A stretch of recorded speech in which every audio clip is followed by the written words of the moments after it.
አሁን በቅርብ ጊዜ የተለቀቀው ምርጥ ስራ ላይ እንምጣ። ታንጀትዬ የተሰኘው የጎንደር ሙዚቃ ግርም አታምንም። እኔ ስሰሙ አንዳች ነገር ዝም ብሎ ውስጥ ወረረኝ። ጎንደር አይደለም እና ከዚህ ማወቅ ቅንብሩ ካንተ ድምጽ ብቃት ክሊፕ ራሱ በጣም ገላጭ ነበር። ታንጀትዬ የምትል ቃል ግን ይህ ነው። ጎንደር አሁን የማይዳሰሱ የሚዳሰሱ የሚባሉ በዓለም በዩኔስኮ የተመዘገቡ ቅርሶች አሏት። ገናና ወርቃማ ታሪክ ምናምን ብዙ ነገር ወርቃማ ነገሮች ብዙ ነገሮች አሉ። እውነት ግን ከዛ በተጨማሪ ግን የህዝቡ እንግዳ ተቀባይነት፣ ደግነት በተለይ እንብላን ጠጣ የሚለው ሟችነቱ እንግዳ ያለው ቦታ ትልቅ ነውና ይሄ ታንጀት የሚለው ቃሉ ስሜቱ እንዴት እንደመጣለ በጣም ይገርመኛልና እስኪ ስለሱ አጫውተኝ። የታንጀት ሀሳብ ምንድነው? በጣም የረጅም ጊዜ የሚገርምህ ከ5 ዓመት በፊት የነበረ ሀሳብ አዎ። እና ሀሳቡ ምንድነው? ታንጀቴ ማለት እንስፍስፍ የራስህ በቃ በጣም የምትጠነቀቅለት የምትወደው የምትሳሳለት ሰው ማለት ነው። ታንጀቴ ማለት ሩህሩህነት፣ ደግነት ብዙ ነገር መገለጫ ነው። እና ከኛ አካባቢ ደግሞ በጣም ለምትወደው ለቅርብ ሰው ያን ስም ታወጣለታለህ። እና የኔ እናቴ ደግሞ ቤተሰቦቿ ሁሉም ሰው የሚላት ታንጀትዬ እና ከረጅም ጊዜ በኋላ ነው በዚህ አጋጣሚ በጣም አመስገን የምፈልገው ወንደሰን ዩቭ ግጥሙን የጻፈው እሱ ነው። እና መጀመሪያ ላይ ሀሳቡን ይዤው ስሄድ በጣም ነበር የተደሰተው። ሀሳቡን በጣም ወደደው። ጀስት እኔ ጎንደርና የእናቴን ነገር ከአንድ ላይ አስተሳሰር መምጣት ነው የፈለግኩ። እውነት ለመናገር ሙዚቃው ያው እኔ ስለዘፈንኩት ወይም ደግሞ እኔ ስለሰራሁት ሳይሆን ስሰማው እኔም እረበሻለሁ። የምረበሽበት እንትን የኔም አንዱ አካል ስለሆነ የሚገርም ስቱዲዮ ላይ ብዙ ጊዜ ስራ ስንሰራ ፋይናል ድምጽ በጣም ደጋግመህ ትሰራለህ። የሆነ ነገሮች ኢረሮች ይኖራሉ ምናምን። ይህ ስራ እኔ አንዴ ነው የገባሁት። ስሜቱን እዛ በኋላ ለማምጣት ከባድ ነው። በቃ ማለት በጣም በሙድ ነው የሰራሁት። በጣም ተደስቼ ነው የሰራሁት ምናምን እና ደግሜ ስሰማው የማይሰለቸኝ አይነት ስራ ነው። እና ደግሞ ለጎንደር ይገባታል፣ ለእናቴም ይገባታል። በቃ እንደዚህም በአንድ ጠጠር ሁለት ወፍ በቃ ጀስት በጣም ደስተኛ ነኝ። ከልጅነት ወደ ጎንደር ከመጣብኝ ሲያስ እኔም ካወቅኩ ጊዜ አንስቶ ከጆሲም ጋር አርቲስት እየተከለ ቤት ከፋሲለደስም ጋር በተለያዩ መድረክ እንገናኛለን። ለእናት ያለ ስሜት ትልቅ ነበር። ኦፍኮርስ ሁሉም ሰው እናት ይወዳል። የማንም እናት ትልቅ ትንሽ የሚባል ነገር የለም። አንተ ደግሞ ለእናት ያለ ቦታ ትልቅ ነው። በተለይ ግሩም ተብሎ የምናናየ ልጅ አሁን ደግሞ ግሩም ብለን ታንጀትዬ ልንል ግድ ነው። በሁለት ግሩም የምናናየ ልጅ እና ግሩም ታንጀትዬ በጣም ደስ ይላል። ብዙ ጊዜ አሁን ከልቤ ነው የምወድህ ከልቤ እኮ ነው የምወድሽ እንላለን ብዙ ጊዜ። ግን ኢሳን ኮመን ካንጀቴ ነው። አሁን ካንጀት ካለቀሱ እንባ አይገድም ይባላል። ሞራው ከልብና ካንጀት ስሜቱ አሁን ላልቱ አሁን ከልቤ ነው የምወድህ ካንጀቴ ነው በቃ እንትን የሚከብድ ይመስለኛል በጣም። እንዲህ አይነት ዘይቤዎቻችን አብሮ በሙዚቃው ከፍ ሲሉ ጎንደር ለመግለጽ የምናደርግበት ነገር የሚገርም ነው። አሁን በርካታ ተመልካቾች አሁን በቲክቶክ እንደዚህ ከብራፕ ይሰሩበታል፣ ይጫወቱበታል። በፌስቡክ በዩቲዩብ እያየሁ ደስ የሚል ግባት ነው ያገኘበት። በአጠቃላይ በጣም የሚገርም ብዙ ሪስኮችን ወስጄበታለሁ በዚህ ስራ። ራሴንም ደግሞ ልፋቴን እግዚአብሔር ቆጥሮልኛል። 34,000 ሰብስክራይብ ባለው በራሴ ዩቲዩብ ነው ደፍሬ ስራዬን የጫንኩት። ኖርማሊ መሸጥ እችላለሁ። ሌሎችም ስራዎች እዚህ በፊት ያው በሽያጭ ነው እንትን የምለው፣ ግን ብዙ ሪስኮችን መውሰድ ፈልጌ ነበረ በዚህ ስራ። ያንም ደግሞ ተሳክቶ ስላየሁት እግዚአብሔር ይመስገን። ሰው ለፍቶ ደክሞ መጨረሻውን ፍሬውን ሲያዩ ደስ ይላል። እና ብዙ ወጪ ነው ያወጣሁበት። ከእንደገና ፕሮዳክሽኑም የራሴ ነው፣ ፕሮዲዩስም ያደረኩት ራሴ ነኝ። ዜማም የኔም የህዝብም አለ ምናምን እና ብዙ ነገር እኔን ይመለከታል በጣም። ግን ደግሞ እውነት ለመናገር ከኔ ባልተናነሰ በጣም የምደሰትበት የምኮራበት ደግሞ ትልቁ የጥበብ ሰው ወንደሰን ነው። እጅግ በጣም ነው የማመሰግነው። በቃ እኔ እንጃ በጣም ቃላት የለኝም። በጣም በቃ ይችላል ወንዴን እጅግ በጣም አድርገን እኛም እናመሰግናለን። በጃን ትክክል ሚዲያ ስም ሆነን ስሜት ለመግለጽ ስትቸገር እያየሁ ስለሆነ ስለዚህ ልጅ እጅግ በጣም አድርገን እናመሰግናለን። ከጀግና እንዲህ አይነት አርቲስቶቻችን ጀርባ ከጎን ከፊት ከኋላ እንዲህ አይነት ጀግና የግጥም የዜማ አጠቃላይ የጥበብ ሰዎች አሉ። ከፍ በሉልን እንላለን። እስኪ ፕሮዲስ ያደረኩት ስትል አንድ ሀሳብ መጣልኝ። ቲክቶክ ላይ እከታተልሃለሁ የምትለቃቸው ነገሮች እና በቅርብ ጊዜ የራስ የሆነ ስቱዲዮ እንደዚሁም ደግሞ የፊልም ስራ የምትሰራበት ስቱዲዮ በከፍተኛ መዋዕለ ንዋይ እንዳዘጋጀህ አይቻለሁ። እዛ ላይ ማስክ ትንሽ ንገረን ስለሱ። ምንድነው ሁሉም ሰው የራሱን አቅም መገንባት አለበት ብዬ አስባለሁ። ምንድነው እኔ ብዙ አንባቢ አይደለሁም ወይም አዋቂ የሚባል አይነት ሰው አይደለሁም። ብዙ የሚቀሩኝ አድማጭ ግን ነኝ። አዎ እንደዛ ነው። በማድመጥ ነው ሞር እንትን ነው። ቁም ነገሩ ከተደመጠ እኮ እውነት ነው።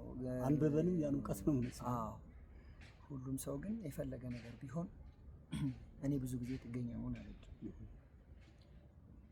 ጎንደሬነት ጥልቅ ነው በጣም።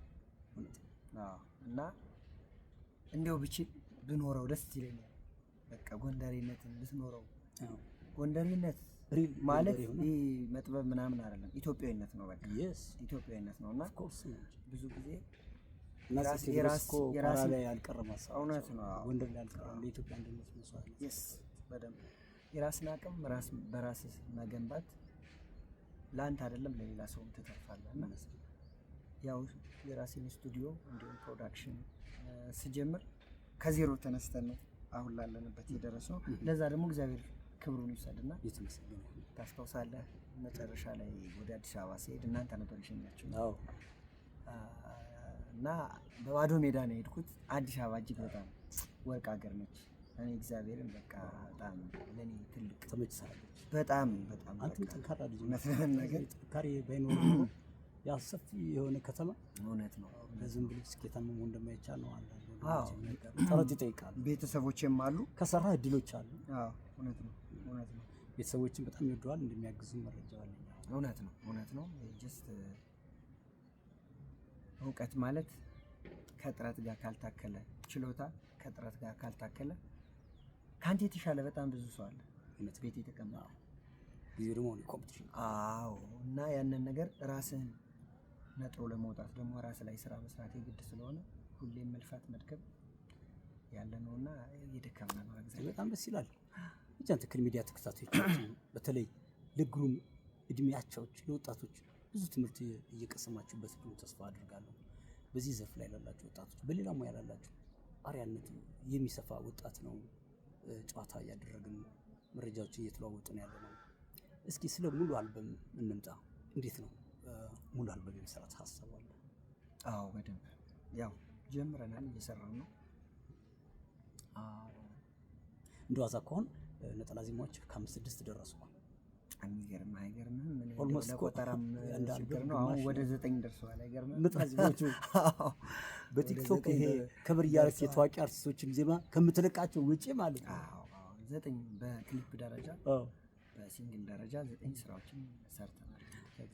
ግሩም ሰውልህ የሌሎች ዘፋኞችን ዘፈን ስትጫወት አንደኛ የሚገርመኝ ነገር በራስህ ድምፅ ነው እና በራስህ ስታይል ነው የምትጫወታቸው። ብዙም ድምፅ ለማስመሰል ነው አትጨነቅም። ቀለም ያለው ጥሩ ድምፅ ስላለ ይመስለኛል ሁሉ ፊት የሚያደርግ። ከምን በላይ ግን በጣም ማደንቅልህ ግጥምና ዜማ በትክክል የሚረዳ ጆሮ አለ። ቶሎ ነው ግጥም የምትይዘው፣ ዜማም ቶሎ ነው የምትረዳው እና ኢዚሊ ነው ደግሞ የምትጫወታቸው። የብዙ አርቲስቶች እንደዚህ በቲክቶክ ምናምን እያዜም ስትለቃ ያለው እንዴት ነው ስታሉት? ሁሉም ነገር ያው ሰርቻለሁ ብለህ የሚጨርስ ነገር የለም። ትሞክራለህ።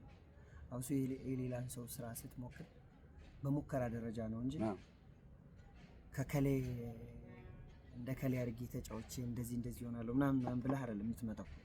ትሞክራለህ፣ ከዛ ትለቃለህ። ሰው ደግሞ የራሱ ፊድባክ ይሰጣልና መልሱን ይሰጣል። እግዚአብሔር ይመስገን ኮሜንቶቹ ጥሩ ናቸው። እኔ እንደዚሁ ነው የሚገርምህ። በጣም አብዛኛውን ስራ ያው ስቱዲዮ ቁጭ ብዬ እንዲሁ በሆነ አጋጣሚ ነው የምሰራው እንጂ አስቤበት እኔ ቲክቶክ ምናምን ስራ ሰርቻለሁ። የሚያውቁ ልጆች ያውቃሉ። እና ግጥም እያነበብኩ ሁሉ የምዘፍንበት እንትን አለ። ግን ያ እንትን ይመስለኛል፣ ይሄ ዝም ብሎ ተሰጦ ይመስለኛል፣ ወይም ደግሞ አንተ የምታዳምጥበት መንገድ ነው እንጂ መቼም ቲክቶከር የመሆን ምናምን ዝርባሌ አይደለም። ቮካል ትሬኒንግ ድምፅን ጉሮሮ የምትጠራረግበት ነው። እውነት ነው። ይሄ የዜማ የቅላጼ ጆሮንም አንድ በትም ታለማመድበት ታበስበት መንገድ በጣም ደስ ይላል። ግን በዛም ደረጃ ቢሰራና ይሄን ብታሳድገው እንደኔ እይታ በጣም መልካም ነው ብዬ አስባለሁ። ግሩሜ በጣም ደስ የሚል ጨዋታ እያደረግን እንገኛለን። አሁን ጥሩ አልበም እንጠብቃለን። በስተመጨረሻው እንደው በብርሃን ጥምቀት ጎንደር ተገኝተሃል። ሰሞኑን አንድ ኮንሰርት አዘጋጅተህ ነበር። እንዴት አገኘው እሱን ነገር? የህዝቡ አቀባበል ስሜት እንዴት ነበር? እውነት ለመናገር ትንሽ የመጣሁበት እኔን ያመጡኝ ኤማ ሆቴል ይባላል። አዲስ ቤት ነው። ኢንተርቪው እናደርግበት ሆቴል ነው። በነገራችን ላይ ክቡራትና ክቡራን አድማጮቻችን ኤማ ሆቴል ይባላል። ወደፊት ሰፊ መረጃ ስለዚህ ሆቴል ሰርቼ አቀብላቸዋለሁ። በጣም የሚገራርሙ የመኝታ ክፍሎች እንዲሁም ደግሞ ሎጁ የተሰራበት መንገድ ነው በጣም ደስ ይላል። ቅድም ቤቱ እያስጎበኘኝ ነበረ። እና ጥሩ ፕሮሞሽን ይሰራልታል። እውነቱን ለመናገር ትንሽ አዲስ እንደመሆኑ በጣም አክባሪዎቼ በጣም አመሰግናለሁ። ቤቱ ሞልቶ 3ቱን ቀን እጅግ በጣም ደስ የሚል ጊዜ አሳልፈን ተለያይተናል። ደስተኛ ነኝ። እንኳን ደስ አለ። አመሰግናለሁ። ኦዲየንሱን ተመችቶት ነበር? ወይ በጣም ከተማ ላይ ሰማ ነበር። በጣም አሪፍ ነበር። በጣም አሪፍ ነበር። ታንጀቴ የወጣበት እንትን ገና 10 ቀኑ ነው። ሰው እኔ ጋር እኩል ነው እየዘፈነው እየተጫወተ ያዜም የነበሩ ይጨፍሩ ነበር። እና እንግዲህ ከተማ ላይ በቃ እሱ ነው የሰረበት። መጠጥ ቤት በዛም በዚህ እግዚአብሔር ይመስገን። እንግዲህ እሱ ክብሩን ይውሰድ። ልፋትህ ድካምህ መጨረሻ ላይ ውጤቱን እንደዚሁ ስታገኝ ደስ ይላል በጣም። እና እኔ እንጃ እኔ አሁን አልበም ወደፊት ለቀቄ ምናምን ለሚመጡ እኔ ብዙም ይሄ ዝነኛ መሆን ምናምን ብዙ ያን ያክል የሚያንገበግበኝ አይነት ሰው አይደለሁም። ማለት ነፃ ሁኜ መኖር ነው የምፈልገው። ብዙም ያን ያክል ተፈጥሮዬም እንደዛ ነው። ምናልባት እኔ ለውቅና ብዙም የምመች አይነት ሰው አይደለሁም። በቃ መስራት፣ መልፋት፣ መሮጥ ምናምን ነው የምወደው። እና ይሄ ስራ ግን እኔ ወደፊት ራሱ የፈለገ ስራ ቢመጣ የፈለገ ነገር ቢመጣ እንደዚህ አይነት ስሜት የሚሰማኝ አይመስለኝም። ታንጀቴ በጣም ደስተኛ ነኝ። ለወላጆቻችን ለጎንደር ከተማ ያለን ፍቅርና ክብር ከፍ ያለ ነው። በደንብ አድርገህ ገልጸሃታል። ታንጀቴ የረጅም ጊዜ የተደመጠች የምትቆይ ምርጥ ስራ ናት። ክሊፑ ዝግጅት በአጠቃላይ ቀደም ሲል ገልጸዋል። ብዙ መስዋዕትነት ከፍለህበታል። ከፍተኛ መዋዕለ ንዋይ ፈሰስ እንደተደረገበት ነው። ምክንያቱም በዝም ብሎ ያን ምስል ፕሮዳክሽን ስለማይገኝ ብዙ ሰዎች ከበስተጀርባ አሉ። ገንዘብ ፈሰስ ተደርጎበታል። በቀጣይ አልበም እንግዲህ የዘመናዊ ሙዚቃዎች የፍቅር ዜማዎች ታስቧል። እንደገና የሌሎች እስኪ አሁን ከዚህ ስራ በኋላ ቀጣይ አንድ ስራ ሰርተናል። ባህል ዘመናዊ ነው። ዘመናዊ ባህላዊንም በደንብ አድርገን እንግዲህ ይዘን እንመጣለን ብዬ ተስፋ አድርጋለሁ። እንጠብቃለን። የናይት ክለብ ወይም የመድረክ ገጠመኝ ካለስ ታካፈለን? የሚያስክል ይችላል የሚያስገርም። እኔ እውነት ለመናገር ገጠመኝ ብዙም እንትን የለኝም። ግን ምንድነው አንድ ነገር አለ ሌላ ሚዲያ ላይ እንደዚህ ተናግሬዋለሁ። ስፓርታከስ የሆንኩበት ጊዜ ነበር። በክሊፕ ልክ ክሊፕ ልንቀርጽ የመጀመሪያ የሻሽ ወርቅንን ልንቀርጽ 3 ቀን ዝናብ ዘነበ። ከዛ በኋላ ቀረጻ አደረግን። ከዛ ደግሞ ሁለተኛውን ስራ እንዲሁ ስንቀርጽ ጥር አካባቢ ነበረ። ልክ ልንቀርጽ ስንል ዝናብ መጣ። ሶስተኛ ቀረጻዬንም እንደዚሁ ዝናብ ብዙ ጊዜ ያጋጥመኛልና ቀረጻ እና አንድ ካሜራማን ወራት ምን ነበር ያው ይዘው ተክስታል። በቃ ይሄ ጥር ላይ በቃ በጣም ፀሐይ በሆነበት ሰዓት ላይ ልንቀረጽ ስንል አሁን በጥር ላይ ዝናብ ያው በቀረጻ ላይ እንደዛ ገጥሞን ያውቃልና ዝናብ ይወዳል ተሰው አንተ ራስህ ዝናብ ትስባለህ። ለዛ ነው ስፓርታከስ የሚል ፊልም አለና ዝናብ አምጪው ምናምን እና በዛ እንትን እንደዚህ አይነት ገጠመኞች ነበሩኝ። ግን በዚህኛው መንገድ ሳይተዋል አንዳንድ ጊዜ ለምሳሌ ሰርግ እንሰራለን ከልጅነታችን ጀምሮ ታውቃለህ። በባንድ በምንና አንዳንዴ እንደዚህ ዝናብ ይከሰታል ሙሽሮች በሚመጡበት ሰዓት ምናምንና ዳሱን በጥንቃቄ ካልሰራው ይፈሳል ምናምንና ትንሽ ያበላሽባል። እና እኔ ደግሞ እንደ መድረክ መሪ ያው ሙሽሮችን ስሜት ለመጠበቅ አለ እነዚህ ሙሽሮች በቃ እርጥብ መሆን አለባቸው። ሀብታም ነው። እውነት ነው። ዝናብ ሲባል ብዙ ጊዜ እኮ በዚህ ደረጃ አይተዋል። አንተስ እንዲህ ዝናቡ ሲደጋግም አሁን የመጣው ሰክሰስ ዝም ብሎ የተገኛል። ቅንነትም አለበት። ተፈጥሮ ምንድን ነው መሰለህ የሆነ ነገሮችን ስራ ለመስራት ምናምን ነው እንጂ በጣም ብዙ ጊዜ የማጠፋው ፌል ሊያደርግ ለሚሞክር ነገር ብዙም ያን ያክል ብዙ መጨነቅ አይነት ሰው አይደለም። በቃ የእግዚአብሔር ፍቃድ መማር ያደርገን ማለት በቃ አለቀ። ከዛ ወደፊት እንደዛም ነው የሰው ልጅ መማር ያለብን። እዛ ወደ ውድቀትም ከፈተናም ከድክመትም ነው የምንማረው። እኔ አሁን ስራዎችን እሰራለሁ። የሆነ ነገር አንደኛው ይታያል፣ አንደኛው አይታይም ምናምን፣ ግን እኔ መቆም አልፈልግም። ዛሬ የሆነ ነገር ትወልዳለህ። አንተ ባሰብከው ልክ ያንን ነገር ሳክሰሱ ላይ መጣ ደግሞ ነገር ትሞክራለህ። እየሞከርክ እንደዛ አይደለች ህይወት። ኮንትራት ነው ሁሉም ነገር። እንግዲህ እንኖራለን። ግርሜ እጅግ በጣም ደስ ይላል። እንግዲህ እኔ የተዘጋጀሁበትን ጥያቄ በሙሉ ጨርሻለሁ። ከጠበቅኩት በላይ ጣፋጭና ገላጭ በሆነ መንገድ ነው የገለጽክልኝ። ደስ የሚል ቆይታ ነው ያደረኩት። እንኳንም አገኘሁ እያልኩ ነው ውስጤን ስትጫወት እየገረመኝ ነውና እዚህ ጋር ቀረ የምትለው ነገር ካለ የምታስተላልፈው መልእክት? እያሳለፍን ያለነው የብርሃነ ጥምቀት በዓል ገና አስቴሮም አለች። በዚህ እንኳን አደረሳችሁ ለመልካምነቱም ሊሆን ይችላል ለፈለከው ለቤተሰብ ግረምገም ተጠቅመ። እሺ በዚሁ አጋጣሚ ለመላው ኢትዮጵያውያን እንኳን ለብርሃነ ጥምቀቱ በሰላም አደረሳችሁ። መልካም በዓል መልካም ጊዜ እንዲሆንላችሁ ምኞቴ ነው። ከዛ በተረፈ የድንግል ማርያም ልጅ እግዚአብሔር የተመሰገነ ይሁን። ኢየሱስ ክርስቶስ፣ ቤተሰቦቼ፣ እናቴ፣ ባለቤቴ፣ ሁሉም በጣም አመሰግናለሁ። ከጀርባ የሆናችሁ ለምታግዙኝ ለሁላችሁም እውነት ለመናገር በዚህ አጋጣሚ ዜድዬ በጣም ነው የምወድህ ታውቃለህ። እንደገናም ደግሞ እኔ በክሬዲት አምናለሁ እና በጣም ክሬዲት ከምሰጣቸው ሰዎች ውስጥ አንዱ አንተ ነህ እና የሙዚቃዬን በማስመረቅበት ሰዓት መድረኩን የመራህልኝ አንተ ነበርክ። ሲኒማ አዳራሽ እና ቅንነትህን፣ የዋህነትህን፣ ልብህ ንጹህ እንደሆን ጥሩ ሰው እንደሆንክ አይቼበታለሁ እና ብዙ ጊዜ በደንብ ነጥረው ቢወጡ በጣም ደስ ከሚሉኝ እና በጣም አቅም አላቸው ብዬ ከማስባቸው ጎንደር አካባቢ ካሉ የኪነ ጥበብ ባለሙያዎች ግንባር ቀደሙ ነህ እና ስላወቅኩ በጣም ደስተኛ ነኝ። ስላወቅኩ በጣም ደስተኛ ነኝ። ወደፊት ደግሞ በደንብ እሰራለሁ እያስባለሁ። አመሰግናለሁ። የሚቀጥለው አልበም ሲሰራ ደግሞ ሙሉ ማስታወቂያውን በዚህ አጋጣሚ ቃል እገባለሁ። እኔ አባት አመሰግናለሁ። እጅግ አከብራለሁ፣ እወድሃለሁ። በጣም መልካም ጊዜ ይሁንልህ። እሺ ነው ጌታ። አመሰግናለሁ። የተከበራችሁ የተወደዳችሁ የጃን ተክል ሚዲያ ተከታታዮቻችን ከኪነ ጥበብ ሰዎች የተሰኘው ፕሮግራማችን ተወዳጁን ወጣቱን ብላቴናውን ገና ብዙ ተስፋ አድርገን የምንጠብቀውን ድምፃዊ አርቲስት ግሩም ውዱ ጋር የነበረን ቆይታ ይህን ይመስላል። ፕሮግራማችን ተጠናቋል። ፎሎ፣ ላይክ፣ ሰብስክራይብ፣ ሼር እያደርጋችሁ ኮሜንት እየሰጣችሁ ወንድማችን እያበረታታችሁ ከኛ ጋር ሆኖ ቅንነት ይከፍላል። ጃን ተክል ሚዲያ